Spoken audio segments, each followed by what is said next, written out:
Hi guys, welcome to my channel. So ఈరోజు మీ ముందు తీసుకొచ్చిన టాపిక్ ఏంటి అంటే, ఎస్టర్డే కేవీఎస్ ఎన్విఎస్ సంబంధించి షిఫ్ట్ 1కి సంబంధించిన ఎగ్జామ్ అయితే జరిగింది కదా. పిఆర్టీ అండ్ నాన్ టీచింగ్ ఎగ్జామ్స్కి సంబంధించిన ఎగ్జామ్స్ అనేవి నిన్న జరిగాయి. సో ఇది షిఫ్ట్ 1కి సంబంధించిన క్వశ్చన్ పేపర్ అనమాట. సో ఇందులో ఇంగ్లీష్కి సంబంధించి 10 క్వశ్చన్స్ రావడం జరిగింది, అండ్ తెలుగుకి 10 క్వశ్చన్స్, అండ్ కంప్యూటర్కి 20 క్వశ్చన్స్, రీజనింగ్కి 20 క్వశ్చన్స్, యాప్టిట్యూడ్కి 20 క్వశ్చన్స్, అండ్ జిఎస్కి 20 క్వశ్చన్స్ అనమాట. Total 100 marks. సో అందులో ఇప్పుడు మీకు ఇంగ్లీష్కి సంబంధించిన ఈ 10 క్వశ్చన్స్ గురించి మనం చూసేద్దాం. Okay, so first choose the option opposite in meaning to the word given below. So ఇచ్చిన బిలో వర్డ్కి ఆపోజిట్ వర్డ్ తీసుకోమంటుంది అనమాట. ఇచ్చిన వర్డ్ ఏంటిది? Don, DAWN. డాన్ అంటే ఉషోదయం ఆర్ తెల్లవారుజాము అనమాట, ఎర్లీ మార్నింగ్. ఓకే, సో దీనికి ఇచ్చిన ఆప్షన్స్, సో ఇక్కడ దీని మీనింగ్ రాసేద్దాం.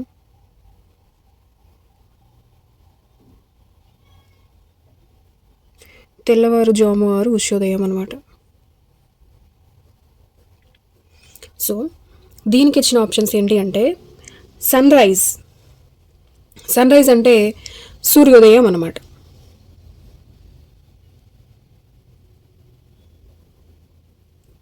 ఓకే, తర్వాత మార్నింగ్. మార్నింగ్ అంటే ఉదయం. Okay, dusk. డస్క్ అంటే ఈవినింగ్ అనమాట, సాయంకాలం.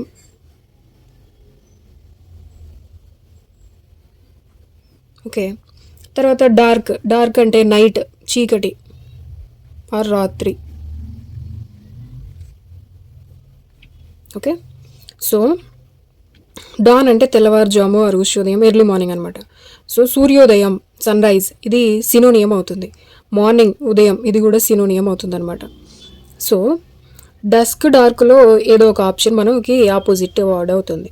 సో ఎక్కువగా ఇప్పుడు డార్క్ ఏంటంటే, ఇప్పుడు డాన్కి యాంటోనిమ్స్ చూసుకున్నప్పుడు సమ్టైమ్స్ డార్క్నెస్, డార్క్ అని కూడా వస్తుంది. కాకపోతే ఎక్కువగా మోస్ట్ అప్రోప్రియేట్ యాంటోనియం ఏంటి అంటే డాన్కి డస్క్ అవుతుంది అనమాట.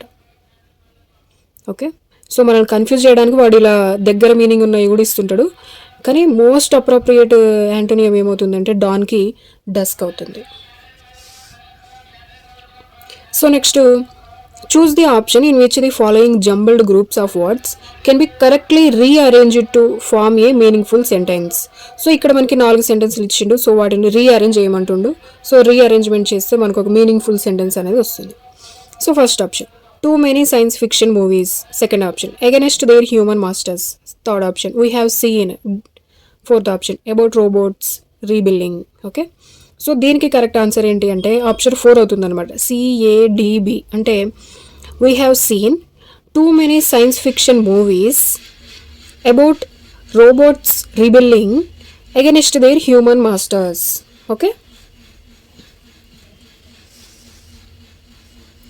So next, choose the option to fill in the blank with a suitable article if required in the given sentence. Okay, given సెంటెన్స్లో ఆర్టికల్ రిక్వైర్డ్ అయితే సూటబుల్ ఆర్టికల్ని పెట్టండి అని చెప్తున్నారనమాట.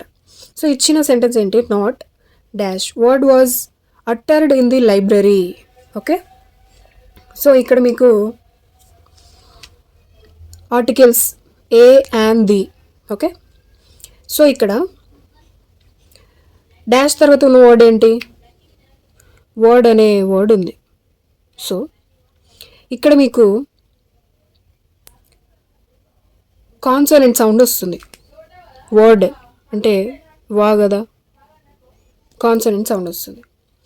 సో కాన్సోనెంట్ సౌండ్ వచ్చినప్పుడు మనం మోస్ట్ అప్రోప్రియేట్గా ఏ అండ్ యాన్ మనం యూజ్ చేస్తాం ఆర్టికల్స్. సో ఇక్కడ చూస్తే నాట్ యాన్ వర్డ్ వస్తుందా, నాట్ ఏ వర్డ్ వస్తుందా? సో కరెక్ట్గా మనం అబ్జర్వ్ చేస్తే not a word was uttered in the library. Okay, a అనే ఆర్టికల్ వస్తుంది అనమాట.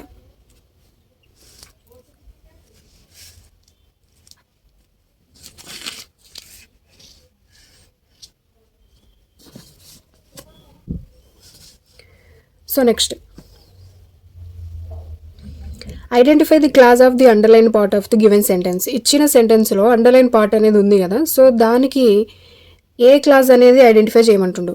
సో సెంటెన్స్ ఏంటి అంటే he could not give a reply to the question that I asked him. So that I asked him అనేది underline చేయబడింది. So ఈ underline చేయబడిన sentence ఏ క్లాజ్కి సంబంధించినవి అని అడుగుతున్నాడు అనమాట. సో ఆప్షన్స్ ఏంటి అంటే adjective clause, principal clause, noun clause, adverb clause. So correct answer ఏమవుతుందంటే అడ్జెక్టివ్ క్లాజ్ అవుతుంది అనమాట. So next, choose the option which correctly fills in the blank. So ఈ బ్లాంక్లో కరెక్ట్ ఫిల్ అయ్యే వర్డ్ తీసుకోమంటుండు. సో ఇచ్చిన సెంటెన్స్ ఏంటి అంటే he worked and eight dash morning till night. So options since, from, of, after అనమాట. So ఇక్కడ మనకి from morning till night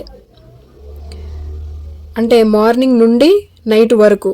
so మనకి కరెక్ట్ ఆప్షన్ ఏమవుతుంది, ఫ్రమ్ అవుతుంది అనమాట. సో నెక్స్ట్,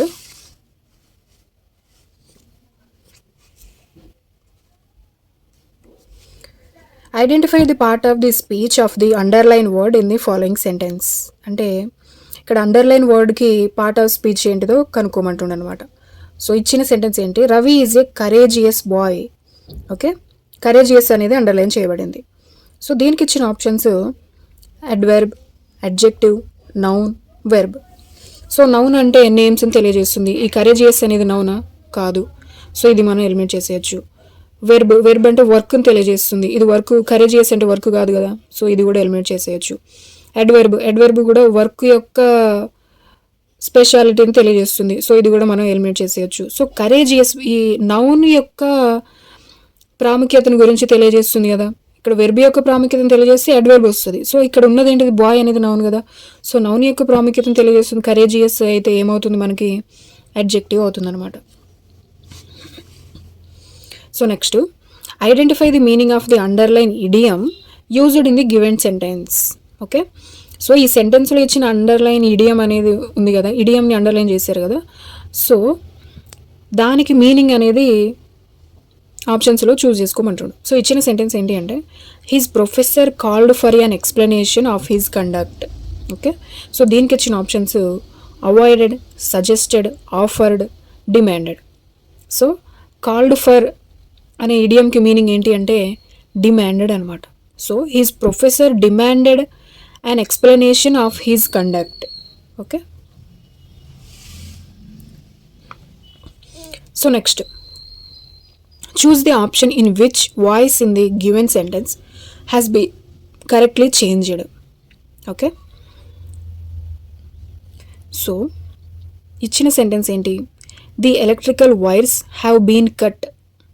సో దీనికి ఇచ్చిన ఆప్షన్స్ ఇక్కడ choose the option in which voice in the given sentence has been correctly changed. So ఈ సెంటెన్స్లో కరెక్ట్గా చేంజ్ అయినది ఏంటి అని అడుగుతున్నాడు అనమాట. సెంటెన్స్లో కరెక్ట్గా చేంజ్ అయిన వాయిస్ ఏంటి. సో ఈ సెంటెన్స్కి కరెక్ట్గా చేంజ్ అయిన వాయిస్ ఏంటి అని అడుగుతున్నాడు అనమాట. యాక్టివ్ వాయిస్, ప్యాసివ్ వాయిస్ ఇవి ఉంటాయి కదా. సో ఇచ్చింది ఏంటి, the electrical voice have been cut అనమాట. సో దీనికి ఇచ్చిన options someone has cut the electrical wires, someone cut the electrical wires, someone did cut the electrical wires, someone has been cutting the electrical wires. Okay, so ఇక్కడ have అంటే V3కి సంబంధించింది కదా. So next వాయిస్లో కూడా మనకు V3నే రావాలి. So చూసుకుంటే ఇందులో హ్యాజ్ లేవు, ఇందులో లేవు. సో ఈ రెండింటిని మనం ఎలిమినేట్ చేసేయచ్చు. ఓకే, సో ఇందులో హ్యాస్ బీన్ కట్టింగ్ ఉంది. సో ఇది రాంగ్ అవుతుంది. హ్యాస్ బీన్ కట్టింగ్, ఇక్కడ have been, already have been వచ్చేసింది. సో మళ్ళీ రాదు కదా. సో ఇది కూడా ఎలిమినేట్ చేసేయచ్చు. సో మన కరెక్ట్ ఆప్షన్ ఏమవుతుంది, 1 అవుతుంది. Someone has cut the electrical wires. Okay,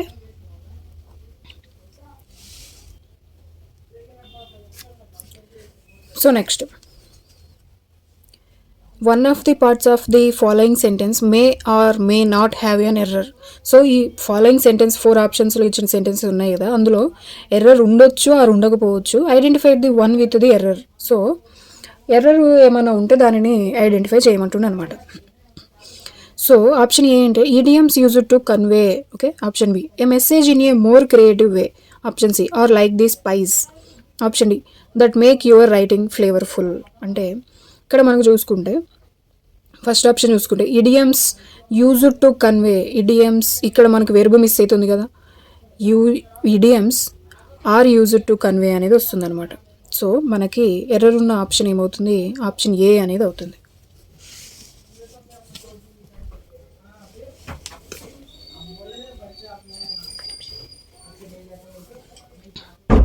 so next last one, choose the option nearest in meaning to the word given below. So ఇచ్చిన వర్డ్కి నియరెస్ట్ మీనింగ్ అడుగుతుంది అనమాట, అంటే సినోనియం. ఓకే, సో ఇచ్చిన word ఏంటి, enormous.